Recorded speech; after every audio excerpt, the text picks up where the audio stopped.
Okay, let us start class 3 on current electricity. So, in last class, I told you about drift velocity and relation between current and drift velocity.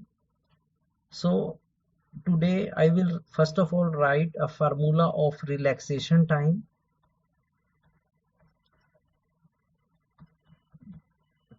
Relaxation time मैंने last class में बताया था, वो small duration of time होता है जिस time के लिए इलेक्ट्रॉन एक्सेलरेट करता है।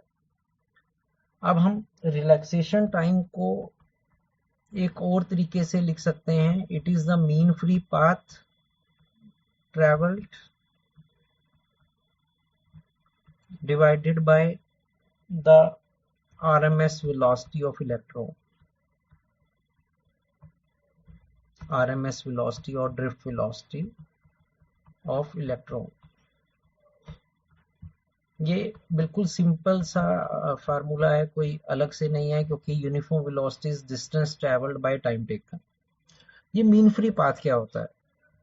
एक्चुअली जैसे मैंने बताया था कि इलेक्ट्रॉन इमोबाइल आयन से बार बार टकराता रहता है। अब मान लो ये एक इमोबाइल इलेक्ट्रॉन उसके रास्ते में इतने डिस्टेंस पे आया, लेकिन जब सेकंड टाइम वो टकराया तो इमोबाइल आयन थोड़ा दूर था, क्योंकि जो स्ट्रक्चर है वो कोई ऐसे अरेंज नहीं होता है कि हर immobile ion symmetrical equal distance पे हो। तो हर बार जो इलेक्ट्रॉन डिस्टेंस ट्रेवल करेगा बिफोर कोलाइडिंग, वो अलग अलग डिस्टेंस होगा। तो अगर हम उसका एक एवरेज डिस्टेंस ले लें तो वो उसका मीन फ्री पाथ होता है। तो mean free path is basically path travelled between two successive collisions. कि इलेक्ट्रॉन बार बार जब टकराता है तो जो एवरेज पाथ वो ट्रेवल करता है, इसको एवरेज पाथ कहेंगे। तो average path travel between two successive collision, उसको रिलैक्सेशन टाइम कहते हैं। तो ये एक छोटा सा कंसेप्ट और याद रखना है। उसके बाद एक और टर्म हम डिस्कस करते हैं जिसका नाम है मोबिलिटी। मोबिलिटी जिसको म्यू सिंबल से डिनोट करते हैं। किसी भी चार्ज पार्टिकल की मोबिलिटी मेजर की जाती है द ड्रिफ्ट वेलोसिटी रिक्वायर्ड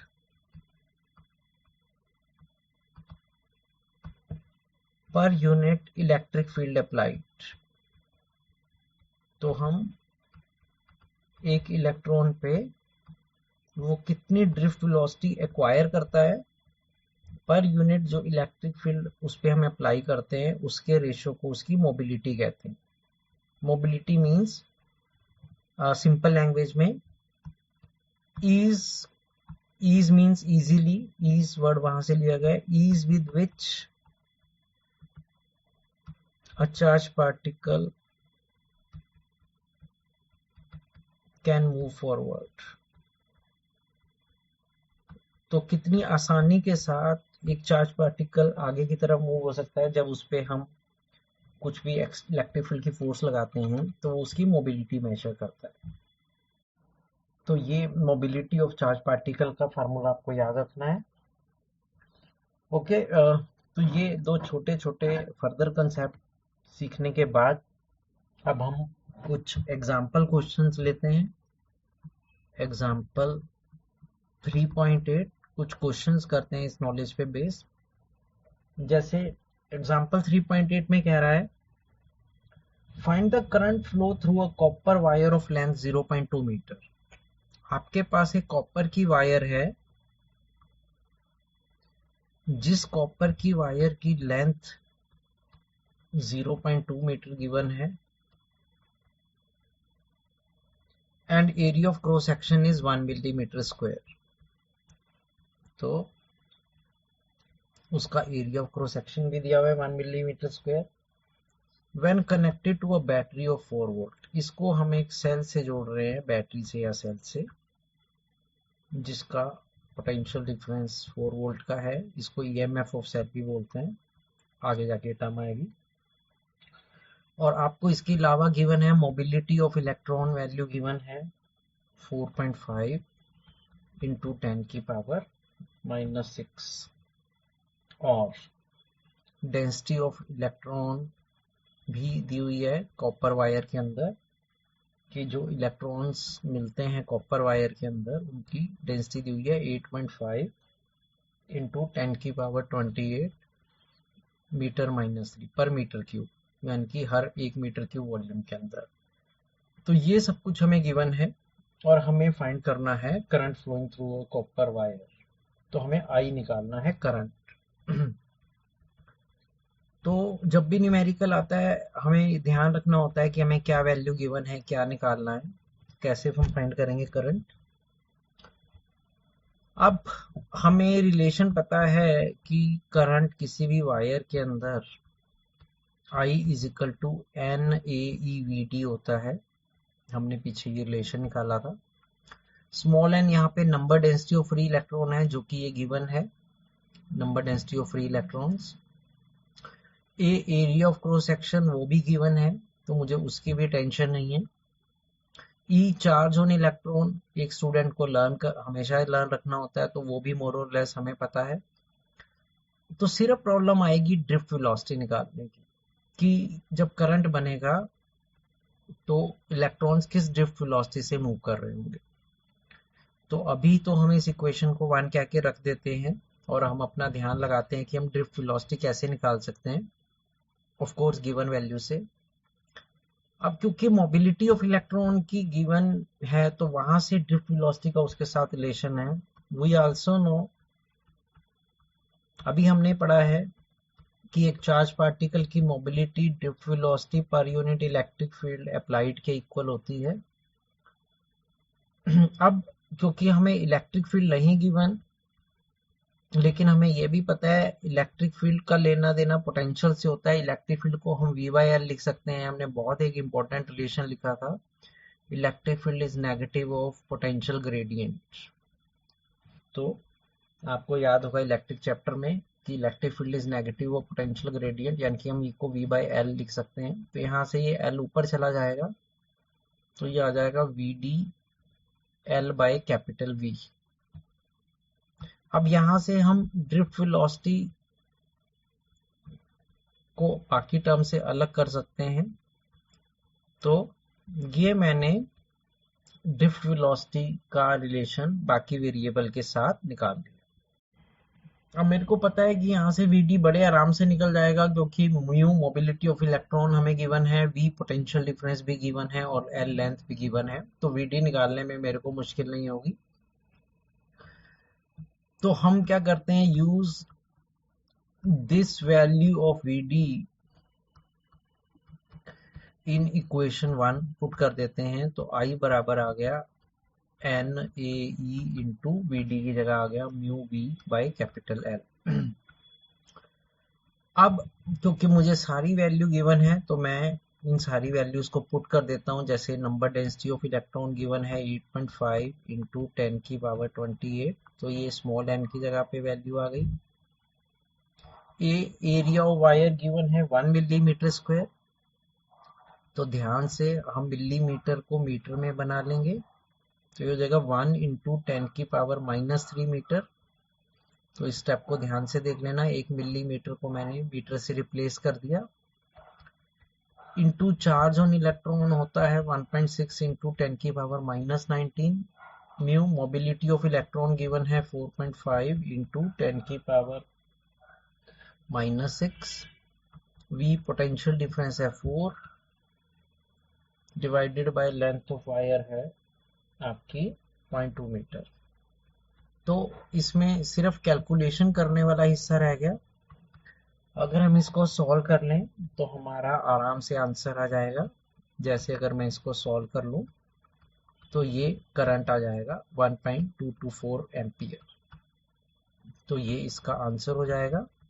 तो ये इस क्वेश्चन को आप देख लेना, एनसीईआरटी लेवल का क्वेश्चन है। अगला एग्जांपल लेते हैं, एग्जांपल 3.9। उसमें क्या कह रहा है, an aluminium wire of diameter 0.24 centimetre. तो आपको एक एल्यूमिनियम की वायर है जिसका ये डायामीटर, जिसको हम 2r बोलते हैं, ट्वाइस ऑफ रेडियस, वो गिवन है 0.24 सेंटीमीटर। ये गिवन है। Is connected in series to a copper wire, इसको एक कॉपर की वायर से जोड़ा गया है सीरीज में। तो ये मैंने कॉपर की वायर दिखा दी ऑफ डायामीटर 0.16 सेंटीमीटर। जो कॉपर वायर का डायामीटर है वो एल्यूमिनियम के वायर से थोड़ा अलग है। तो ये एल्यूमिनियम वायर है, ये कॉपर वायर है। दोनों के डायामीटर गिवन है 0.24 centimetre and 0.16 centimetre which are joined in series, ये लिखा हुआ है। फर्दर लिख रहा है the wire carries a current of 10 ampere. इन वायर्स में 10 एम्पियर का करंट है, क्योंकि सीरीज में है तो सीरीज में सेम करंट फ्लो होता है, तो दोनों में 10 एम्पियर का करंट जाएगा। ये सारी नॉलेज दी हुई है और यहाँ से हमें क्या निकालना है, आपको एग्जामिनर बोल रहा है find the current density of aluminium wire. हमें current density of aluminium wire निकालनी है, तो इसे हम क्वेश्चन मार्क लगा देते हैं। और drift velocity in copper wire निकालनी है इलेक्ट्रॉन्स की। तो हमें ये दो चीजें निकालने को बोला है, the current density of electrons और चार्ज इन एल्यूमिनियम वायर और drift velocity of electrons in copper wire. और हमें इसके साथ ये भी गिवन है कि जो number density of electrons copper wire में है Cu for copper, E minus S is electrons, वो भी गिवन है 8.4 इंटू 10 की पावर 28। तो ये सारी वैल्यूज गिवन है। ओके, तो देखते हैं इन वैल्यूज को यूज करके हम कैसे इसके ये दोनों पार्ट्स कर सकते हैं। जैसे पहले पार्ट में हमें करंट डेंसिटी ऑफ एल्यूमिनियम निकालना है जी। अब मैंने आपको करंट डेंसिटी का फार्मूला बताया था, it is the current per unit area of cross section of aluminium wire. आप कोई भी चीज जो सर्कुलर होती है उसका एरिया पाई आर स्क्वायर होता है, तो हम नेक्स्ट स्टेप में एरिया की जगह पाई आर स्क्वायर यूज कर सकते हैं। अब हमें ये दोनों वैल्यूज गिवन हैं, जैसे करंट 10 एम्पियर गिवन है, पाई 22/7 होता है, उसका 7 ऊपर चला जाएगा। रेडियस एल्यूमिनियम वायर का ये 2r.24 दिया हुआ है, तो रेडियस इसका हाफ हो जाएगा 0.12 सेंटीमीटर। और उसी स्टेप में मैं सेंटीमीटर के मीटर भी बना लूंगा, तो ये बात ध्यान से रखना है। और होल स्क्वायर हो जाएगा, क्योंकि पाई आर स्क्वायर है तो रेडियस का स्क्वायर भी करना है। तो बस ये कैलकुलेशन पार्ट अब रह गया। तो अगर मैं इसे सॉल्व कर लूं तो मेरा बड़े आराम से आंसर आ जाएगा कि जो current density in aluminium wire होगी वो 2.2 इंटू 10 की पावर 6 हो जाएगी।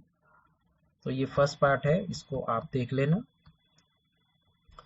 ओके, नेक्स्ट क्वेश्चन की नेक्स्ट पार्ट की तरफ मूव करते हैं, जिसमें पूछ रहा है what is the drift velocity in copper wire.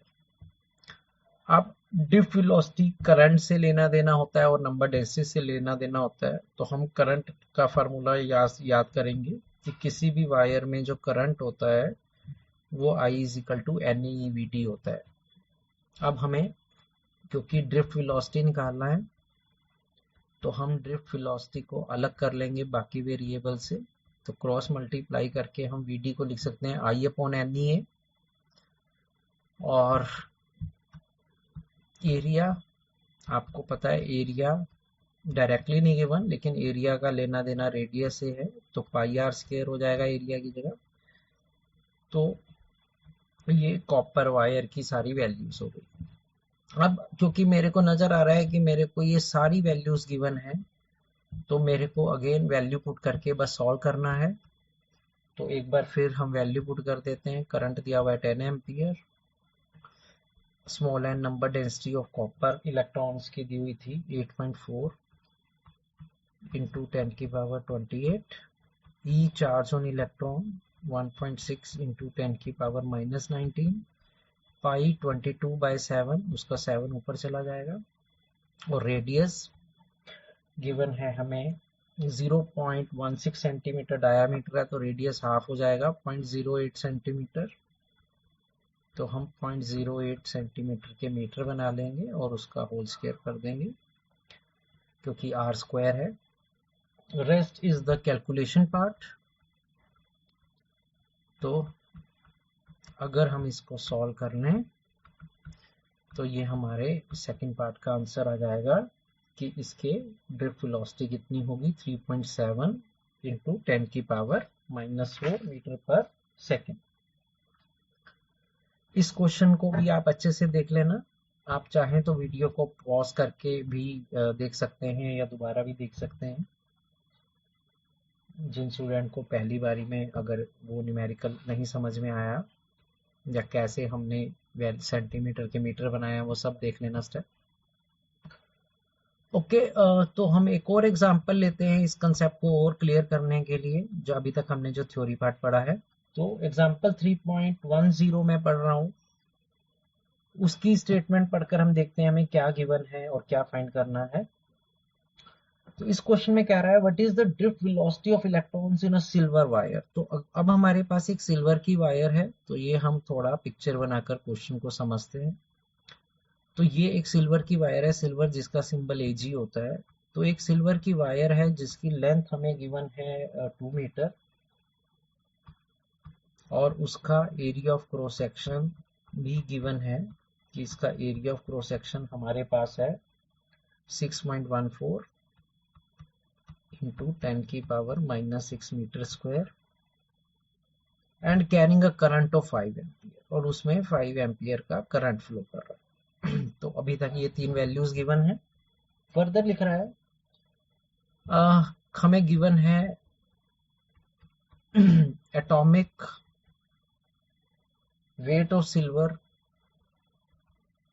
हमें एटॉमिक वेट ऑफ Ag यानी कि सिल्वर गिवन है 108 और डेंसिटी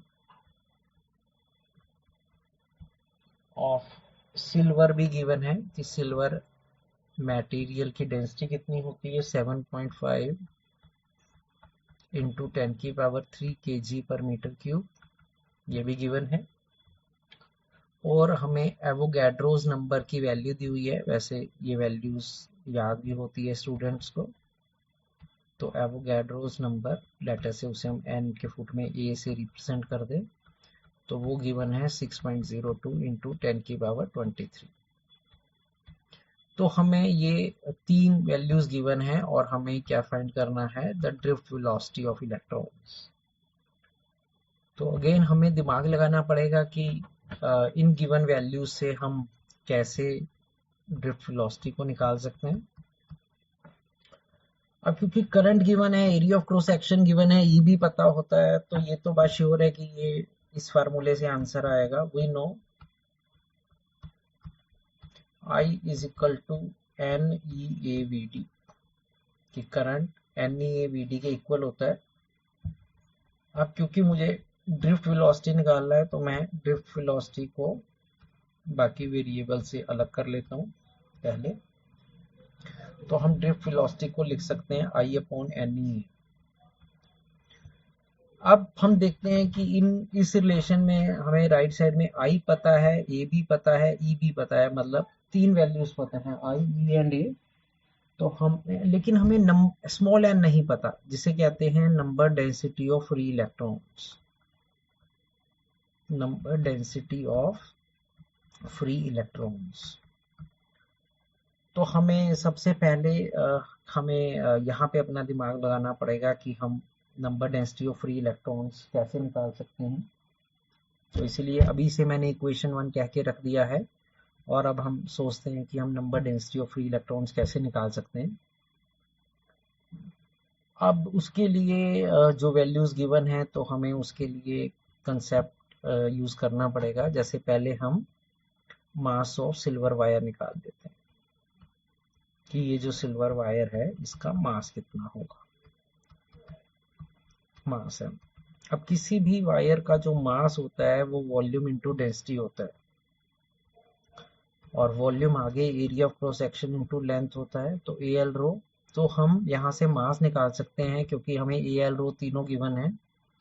तो जब हमें एरिया गिवन है 6.4 into 10⁻⁻6, length of silver wire है 2 मीटर और density of silver wire given है 7.5 इंटू 10⁻3। क्योंकि सारी वैल्यू एसआई यूनिट में है तो ये मास केजी में आएगा। तो हम यहाँ से मास ऑफ सिल्वर वायर निकाल लेंगे पहले, तो इसको सॉल्व कर लेंगे तो यहाँ से हमारा मास ऑफ सिल्वर वायर निकल आएगा, राइट। ओके, अब तो हम इसको सॉल्व कर लेंगे। बेशक अभी हम यहीं तक छोड़ देते हैं, नहीं सॉल्व करने में टाइम वेस्ट करते। अब एक एवोगैड्रो कंसेप्ट था, बाय एवोगैड्रोस कंसेप्ट। तो ये न्यूमेरिकल थोड़ा टफ था क्योंकि इसमें केमिस्ट्री भी यूज होगी थोड़ी सी। अब atomic weight of silver 108 gram given है, तो इन 108 gram of silver number of silver atoms. अब एवोगैड्रो ने कहा था कि अगर हम उसका एटॉमिक वेट ले लें और उसको ग्राम में कन्वर्ट कर लें तो उस 108 ग्राम में जो नंबर ऑफ सिल्वर एटम्स होंगे वो 1 एवोगैड्रो नंबर के इक्वल होंगे, यानी कि 6.02 इंटू 10⁻23। तो अगर हमारे पास 1 ग्राम सिल्वर होता तो हमारे पास नंबर ऑफ सिल्वर एटम्स होते 6.023 बाय 108 ग्राम। तो ये मैं यूनिटरी मेथड से बेसिकली सिल्वर एटम्स को काउंट कर रहा हूँ। और एज पर गिवन क्वेश्चन हमारे पास जो सिल्वर एटम है वो इतना केजी है, तो हमारे पास कितना है 6.4 इंटू 2 इंटू 7.5 इंटू 10 की पावर, ये -6 में +3 जोड़ेंगे तो -3 आ जाएगा केजी में। लेकिन क्योंकि हमें इसके भी हम ग्राम बना लेते हैं क्योंकि पहले वाली वैल्यू ग्राम में है, तो हमारे पास इतने ग्राम हो गया सिल्वर का। तो वहां से यूनिटरी मेथड की हेल्प से इसको सॉल्व कर सकते हैं कि हमारे पास कितने सिल्वर के एटम्स होंगे। तो ये आंसर बताएगा कि हमारे पास इतने सिल्वर के एटम्स हैं, इतने सिल्वर एटम्स हैं, ठीक है। नाउ अब सिल्वर की जो वैलेंसी होती है वो +1 होती है, यानी कि हर सिल्वर एटम एक इलेक्ट्रॉन रिलीज करता है। तो अगर हमारे पास इतने सिल्वर के एटम्स हो गए पर यूनिट वॉल्यूम केजी पर मीटर क्यूब, तो हमारे पास इतने ही, तो देयरफॉर जो number density of free electrons होगी वो इसी वैल्यू के बराबर होगी। क्यों? क्योंकि जितने सिल्वर के एटम्स हैं पर मीटर क्यूब उतने ही वो इलेक्ट्रॉन्स प्रोड्यूस करेगा। क्योंकि एक सिल्वर का एटम एक इलेक्ट्रॉन रिलीज करता है, तो इतने सारे सिल्वर के एटम पर मीटर क्यूब इतने ही इलेक्ट्रॉन्स बनाएंगे। तो इस स्टेप को थोड़ा अच्छे से समझना। तो इस तरह से हमारी नंबर डेंसिटी निकल जाएगी। तो अब क्योंकि हमारी प्रॉब्लम दूर हो चुकी है तो हम इक्वेशन 1 से बड़े आराम से वीडी के लिए सॉल्व कर लेंगे। तो वीडी का रिलेशन था आई, जो 5 एम्पियर करंट दिया हुआ है, ओवर नंबर डेंसिटी यानी कि 6.02 into 6.4 into 2 into 7.5 by 108 into 10⁻23 into e into A. E रहता है 1.6 इंटू 10⁻⁻19 और एरिया ऑफ क्रॉस सेक्शन हमें दिया हुआ था 6.4 इंटू 10⁻⁻6। तो रेस्ट कैलकुलेशन पार्ट है, हम इसको सॉल्व कर लेंगे। तो ये हमारा आंसर आ जाएगा कि जो ड्रिफ्ट वेलोसिटी ऑफ इलेक्ट्रॉन्स होगी सिल्वर वायर के अंदर वो कितनी होगी 1.22 इंटू 10⁻⁻4 मीटर पर सेकेंड। तो ये इसका आंसर हो जाएगा। तो थोड़ा सा टफ क्वेश्चन था, इसीलिए इसको टाइम लगा के अच्छे से एक बार देख लेना।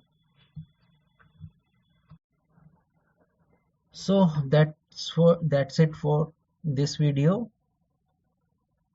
So keep revising it.